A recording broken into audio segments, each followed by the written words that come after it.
There's a very important word that is used in our gospel today, and that word is truth. Jesus says, I came into the world to testify to the truth. Jesus goes on further and says, everyone who belongs to the truth listens to my voice. Pilate then responds to Jesus, what is truth? Jesus goes on to show us the deepest truth in the world, that God gave all of himself for love of us. But not only did God die for us, he gave all of himself in the process. He gave every ounce of everything of himself for us. He gave up his honor and his dignity, allowing himself to be completely shamed.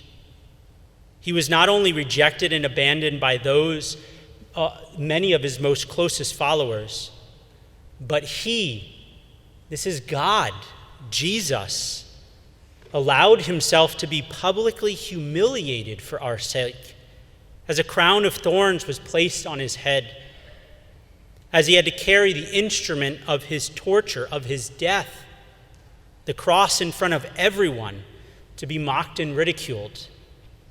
It was a public humiliation event. It was incredibly degrading. But he didn't just give all of his dignity for us. He was also stripped of everything that remained, his only remaining possession, his clothes. And in his final moments on the cross, even his mother, he gave away to us. At the very last moment, at the end, the only thing that he had left, his spirit, he gave over as well.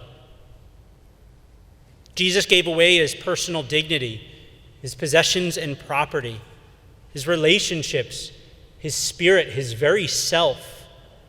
He poured out everything for us. He held nothing back.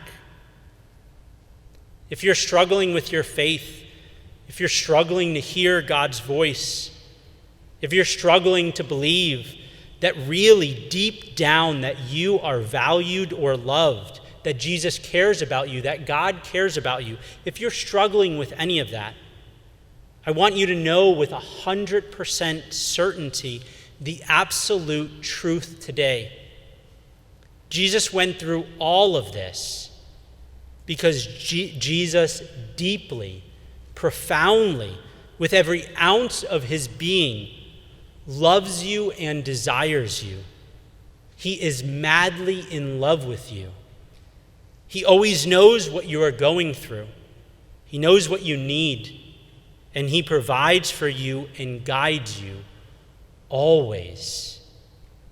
Our invitation today is to receive this truth, to allow it to penetrate deep into our bones. As we venerate the cross and we receive the Eucharist, simply ask God, help me to receive this truth. Help me to live in this truth. And help me to share this truth with others. Amen.